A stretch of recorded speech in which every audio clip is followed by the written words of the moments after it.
I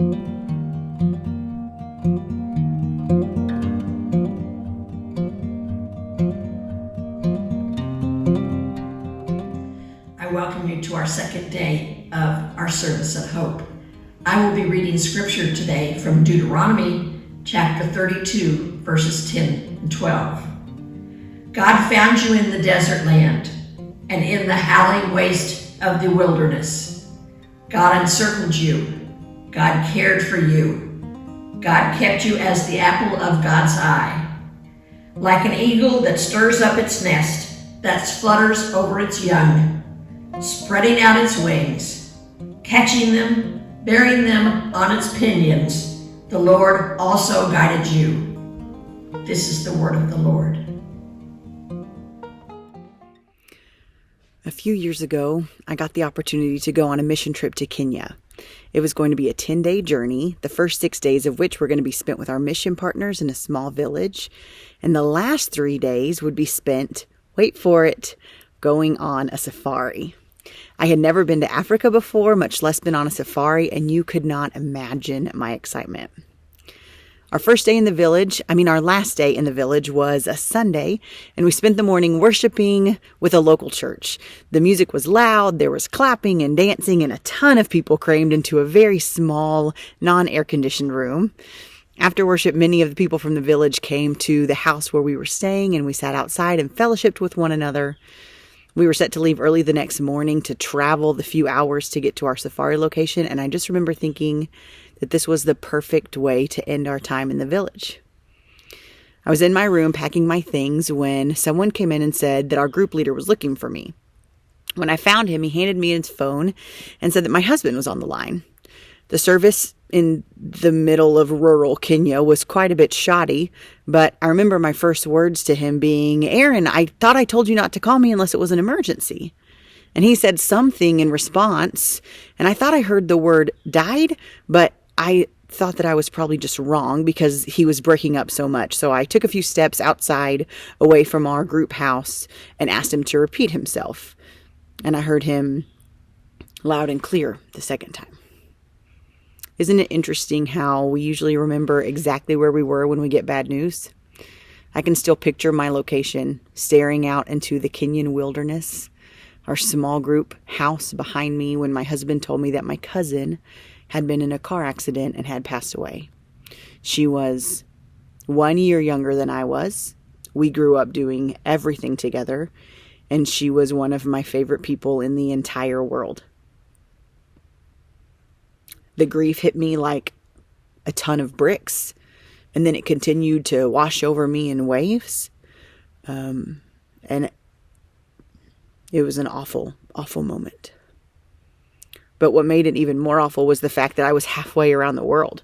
My aunt and uncle had already set the date for the funeral, and it was physically impossible for me to get back in time for it.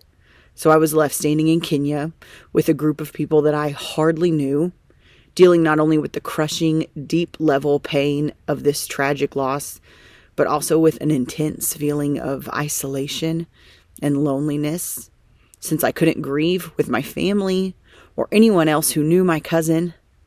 I couldn't be present at the funeral to mourn with those who loved her. As we loaded up the van the next morning and traveled through the Kenyan countryside toward the safari resort, everyone in that van was giddy with excitement, but not me. I couldn't get excited about it anymore. The adventure had lost all of its joy. As I looked out over that barren Kenyan countryside, I noticed that there were no trees. I didn't see any animals. The grass was yellow. The dirt was brown. It was empty. And I remember thinking, this is how my heart feels. Bleak and desolate and void. My wilderness at that moment, much like the wilderness that many of us have experienced this past year, was multifaceted. There was the loss itself, but it was compounded by my inability to grieve with my family and with others, and the impossibility of attending the funeral. There was the fact that everyone around me seemed to be getting on just fine, yet my world had shattered. They were all excited and hopeful for what was coming up next. But I couldn't summon that same joy or hope or excitement. In so many ways, both literally and figuratively, I was in the wilderness. When I look back at that time, there were a few things that I never could have accounted for until I experienced them. I think many of you will understand. The first was the grief. I had never experienced that depth of grief before, and I wasn't prepared for the aches that it would cause, the way it would roll over me unexpectedly.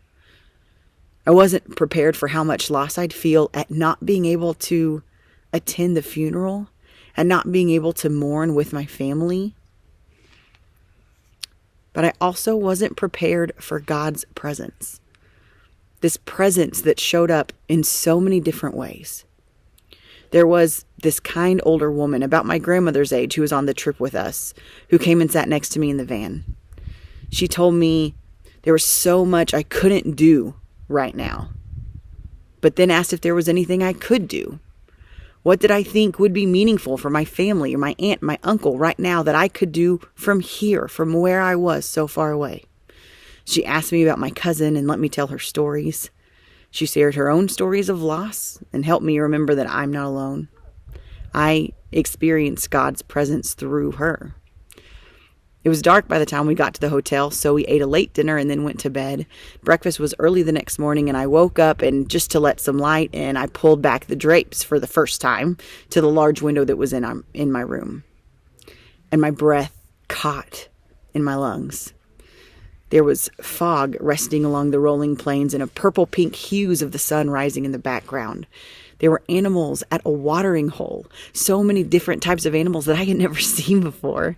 Some were calm, lazily waking themselves up with the water, and others were hyper and they wanted to play.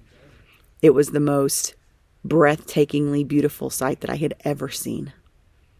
And I experienced God's presence through it, too. There's a truth that I heard someone say, and I've never quite forgotten it. It said, God did not promise us ease, but God did promise us God's presence. The verses that Martha read earlier show a God who is neither afraid of our wildernesses nor impatient with us or frustrated with us when we find ourselves in them. Listen to these words of those verses.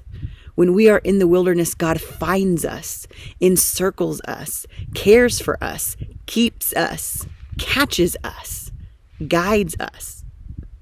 These verses show a God who is ever present with us, not saving us from the wilderness necessarily, but walking through it with us. God with us. Sometimes I look back on my time in Kenya, and I remember just how palpable the presence of God seemed to be. It didn't take away my grief. It didn't lessen the pain of the loss. But even though my grief was great, God's presence was greater in a way that I hadn't experienced before. I had to process that a little before I could realize all the ways that I felt God was present with me. I didn't always recognize it immediately when it happened, but looking back, I know that it was true. I wish God had promised us ease, but I'm so grateful for God's abiding presence, especially in my deepest wilderness. I hope you will look for God's abiding presence in your wilderness too. It might take a little bit of time to process it. You might have to think through it in order to see it all. But God promises that God is with us. And I know this to be true. We're going to close today with a song for reflection or meditation.